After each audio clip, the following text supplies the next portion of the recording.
Good evening and welcome to Prime Business with me, Emma Davis. Now to our stories. A little over $600 million has finally hit Bank of Ghana's account. The International Monetary Fund announced last week that it will release the money after Ghana passed the first review under the program. Meanwhile, the Economist Intelligence Unit has dismissed any concerns that China will pose a threat to Ghana's external debt restructuring. According to the UK-based firm, China is relatively a small bilateral lender to the country and therefore cannot raise questions about the debt restructuring. Speaking on the EIU Africa Outlook 2024, principal economist Benedict Craven said Ghana will be fine with its bilateral debt restructuring.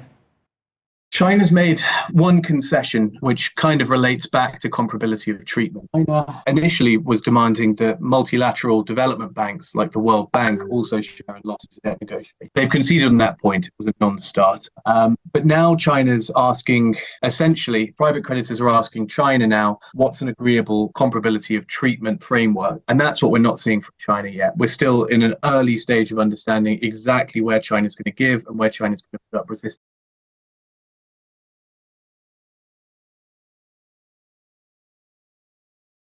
Now, the World Bank has approved $300 million to help stabilize Ghana's economy. The support, which comes under the Development Policy Operation, is expected to help Ghana's economic recovery and supports the country's resilience and inclusive growth.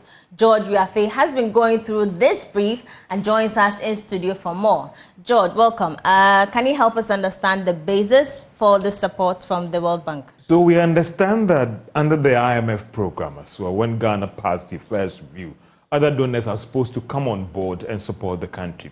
Now, after we passed that first review, the World Bank also indicated that based on our review that we've passed and also the agreement that we've reached with the bilateral creditors, they are going to meet this week and approve some $300 million to support some projects in the budget. Now, the board or the executive board actually met today and they have approved this amount that will be advanced to Ghana very soon to support some projects outlined in the budget.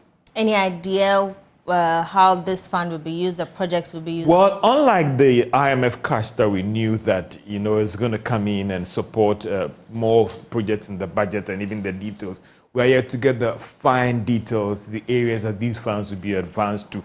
But what we understand is that it is also going to support the broader economy, is going to support projects in the budget. So we are not clear on the exact dates that these inflows are going to come in or how the government of Ghana can draw down this fund. But we can just assure our viewers that it is also going to support some projects outlined in the budget, Emma.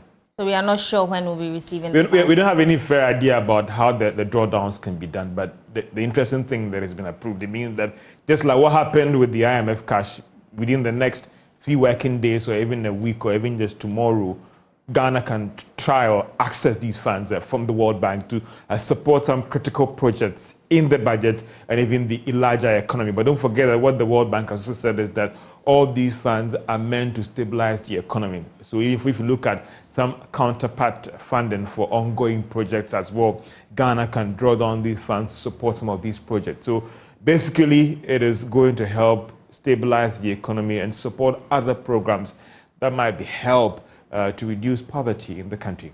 Okay, today we received the IMF, the second tranche of the money. Any updates? So first we got the understanding that some $600 million should come in after the money was approved by the board. It appears that what has come in is a little over $600 million. And as you told earlier, that this money is also going to support some projects in the budget, unlike in the past where it was mainly for budget of payment support. This is going to support some projects that will be outlined in the budget. Now, the immediate impact, someone's asked that, and so what? How will this impact the economy? Well, the immediate impact of this disbursement to be supporting Bank of Ghana's international reserves. And now it means it will go up. It will also put the Bank of Ghana in a strong position to support the local currency. Because for some people out there, or some have argued that one of the reasons why you see the pressure on the Ghana cedi is that there are businesses out there who are worried that whether, for instance, maybe in March, I want to import some products into Ghana. But I'm not sure about the Bank of Ghana's position to help me with my import needs. So there were a lot of people out there who were going out to demand dollars when they didn't actually need these dollars. What this inflow would do is that it would increase the Bank of Ghana's international reserves. It will give some comfort to the market so that we know that the Bank of Ghana is in a strong position. People might not go out there and demand dollars when they don't need it. And that signaling effect may go a long way to help the local currency. So in a nutshell, it will go a long way to support the local currency. What we understand that this is also going to support some projects in the budget. So there are some ongoing projects that government of Ghana, even though these projects are financed by donors, there's what they call the counterpart funding that government of Ghana is supposed to support with some small funding. The Ministry of Finance can now start drawing down these funds in Ghana cedis, because don't forget that the Bank of Ghana is going to take the FX component of this money and advance the cedi component to the Ministry of Finance for these projects. So some of these projects that have stalled over the years, we could see some resumption on this project because of this IMF cash that's coming and also this World Bank cash that's coming. If you put that together, we're looking at a little over more of like 600 or maybe like almost like $1 billion just within this month, and that would all go to Bank of Ghana's accounts, increasing the reserves by more than $1 billion. That is strong. It will deal with the speculatory activities. It will also send some market comfort to traders out there. Okay, we can't wait for these monies to trickle down into our pockets, and as individuals, we can also benefit from the economy. All right, amen. Thank you very much, George. George is an editor with the Joy Business Desk. Now, banking consultant Dr. Richmond Etuahene is urging commercial banks to take proactive steps to enhance their credit risk assessment in order to minimize elevated loan quality risk. His concerns follows Fitch's prediction that external debt restructuring will have little impact on the Ghanaian banking sector, but warns of elevated loan quality risk. Reacting to the matter, Dr. Etuahene said the various commercial banks have a greater role to play in minimizing risk on their loan quality. The various banks should enhance their credit risk assessment. When you're going to lend to, say, a contractor, what type of contract is he doing? Is he a GOG? If it's a GOG, Ghana government, you will be sure that you're not going to be paid on time. You only have to do donor support, or the IMF or the World Bank project, because if it's only that one, you get paid. If you go and do a GOG, if you lend money to go and do Ghana government roads, you're not going to get paid. And that will stand on your books and it will affect your non-performing. So the banks too should enhance their credit risk management to enable them to be able to be very selective of areas they want to lend money to. Other than that, we will continue to experience this over a long time. Managing Director of the Bulk Oil Storage and Transportation Company, Edward Alfred Provencal, has reiterated his stance for an increment of the bust margin. He maintains the current rate of 9 pesos is not enough to cater for the maintenance and expansion of the company's depots, especially taking into consideration the cedi's depreciation in recent times. He spoke to Joy Business at the 30th anniversary and Thanksgiving service. According to Edwin Provencal, without the support of the bust margin, the company will be forced to join private company set-up depots in areas that are commercially viable to rake up profit. He said the move will ensure the expansion and operationalization of the company. I mean, if you look at the bust margin, in 2011, the bust margin that was allocated was 3 pesos. If you factor in the time value of money, then 20 years down the line, or 2011 to 2023, so you can say 12 years down the line, the bust margin that would be equivalent to the 3 pesos in 2011 should be almost 22 Ghana cedis. All we are asking for is 12 Ghana cedis to just make sure that the equipment we have put in place is maintained properly for the people of Ghana. And I don't think that is more to ask. I mean, 2 years ago, we're asking for 12 Ghana cedis. We got 12 pesos. We got 6 pesos. And then it was increased to 9 pesos. As we speak, the value of that 3 pesewas is 22 pesewas today. We are asking for 12 pesewas, and we are not even asking for all the 22 pesewas. So we still think that the boss margin is critical to the maintenance of the infrastructure, and especially if we have to expand that infrastructure to serve the people of Ghana, then we need to really make sure that the right thing is done. Minister for Energy Matthew Opoku Prempeh commended boards for their feat achieved over the years. And interestingly, in the last year, one of those state-owned enterprises, people are struggling to take it off my belt, under my belt. And that happens to be Boss.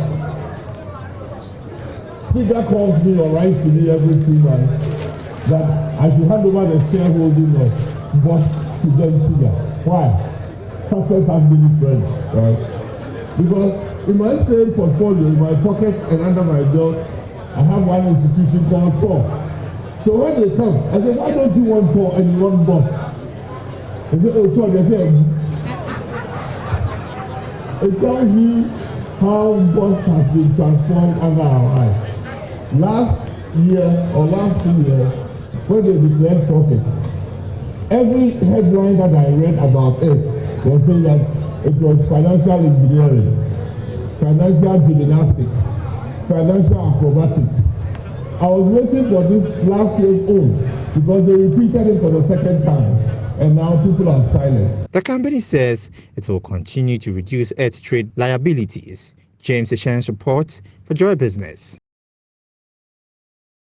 The chief executive of the Ghana Chamber of Mines, Dr. Suleiman Koni, says Ghana has the ability to extend production of the objects used to refine material in the mining sector to increase production. According to him, Ghana only procures about 30% of its objects used to refine materials, also known as grinding media inputs, from local suppliers. More in this report.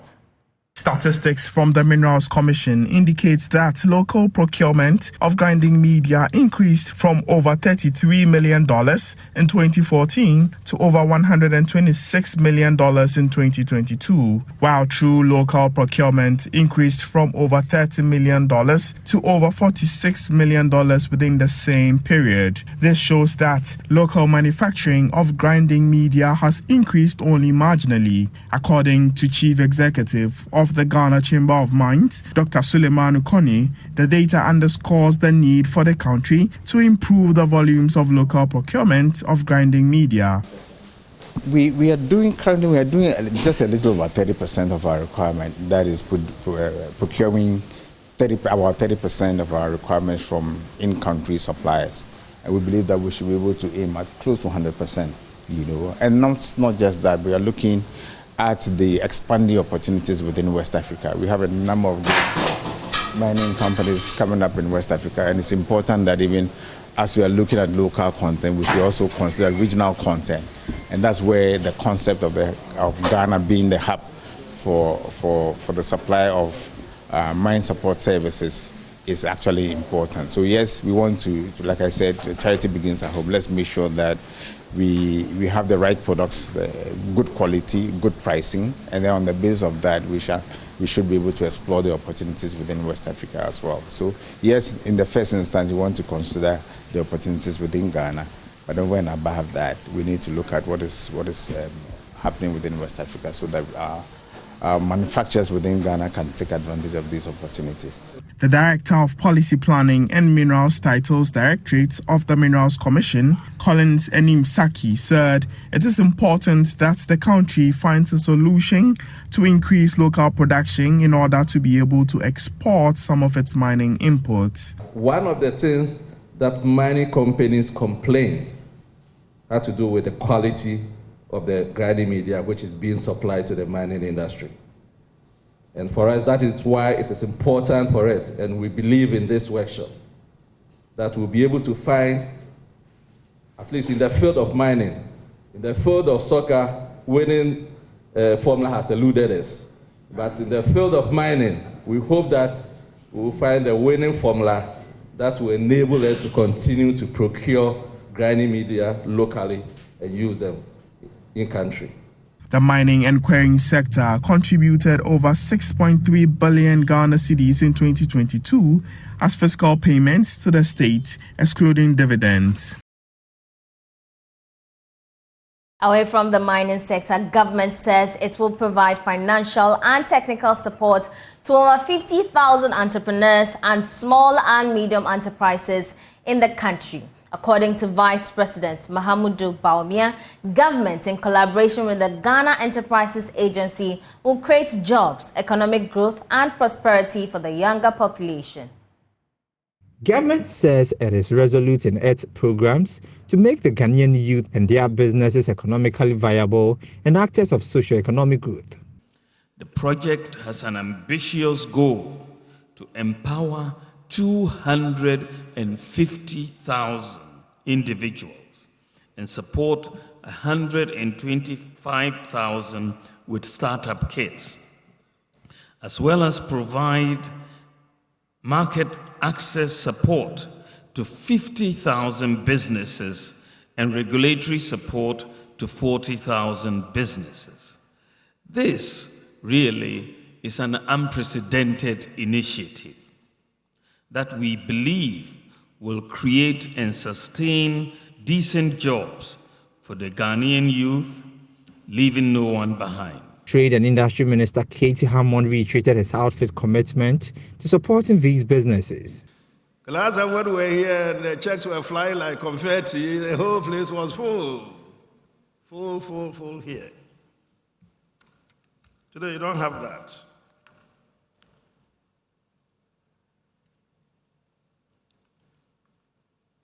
I'm told that this is the official launch of this particular initiative. Your Excellency, the Vice President, I had heard about this new tranche of money coming.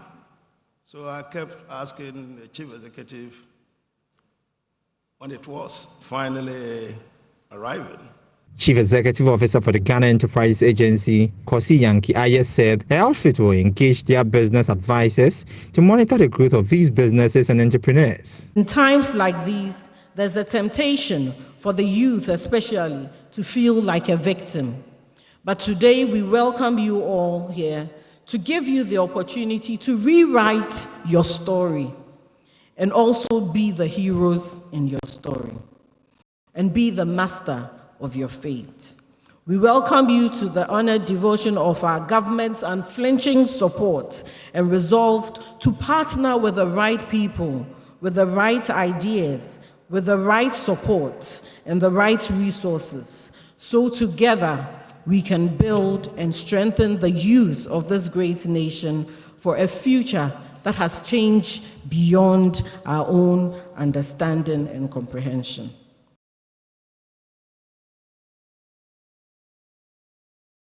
German and Ghanaian businesses share a long-standing business relationship that spans a wide variety of products and services across different sectors. According to the Deputy Ambassador to Ghana, Steven Johnson, government should consider reducing its minimum capital threshold to increase foreign investments into the country. She spoke to Joy Business on the sideline of the Mutual Prosperity Partnerships Roundtable held in Accra. Ghana and Germany have engaged to take stock and reimagine the journey and exploring opportunities that will help foster mutual economic prosperity. In an interview with Joy Business, the Finance Minister Ken Ofori-Atta highlighted Ghana's remarkable economic turnaround and how it will help enhance foreign investment into the country. Economic growth is a key issue. So these dialogues, partnership, is to find means of getting the appropriate capital to be able to ensure that we create jobs for our people. And so we are questioning the whole basis for our investment laws, the local content issues, and just opposite of the needs for the future. And also knowing that the Africa Continental Free Trade is here, I think we should be an example of how to attract companies, add value to our resources that we have to be able to then export into the continent. The Deputy Ambassador of Germany to Ghana, Savine Jensen, urged the government to reconsider reviewing its minimum capital threshold for foreign businesses. We have had interactions with quite a few SMEs in Germany that are considering to come to Ghana, but the minimum threshold of investment does pose an obstacle and really causes them a little bit of a headache. In the business climate, we have raised these concerns with the Minister and also with GIPC and other actors. These concerns, they do not relate to the regulatory framework we have here. It is more the application sometimes that really causes issues for the companies, especially implementing existing good laws that would, if they were actually fully implemented, really ensure a level playing field for the companies and thus equal access for everybody who is active here in the business market. The roundtable provides a platform for exchanges and discussions between Ghana's Ministry of Finance, Ministry of Trade and Industry, and representatives from the German business community in Ghana. That'll be all for Prime Business tonight with me, Emma Davis. For more business news, do log on to myjoyonline.com. Have a good evening, but I leave you with international business.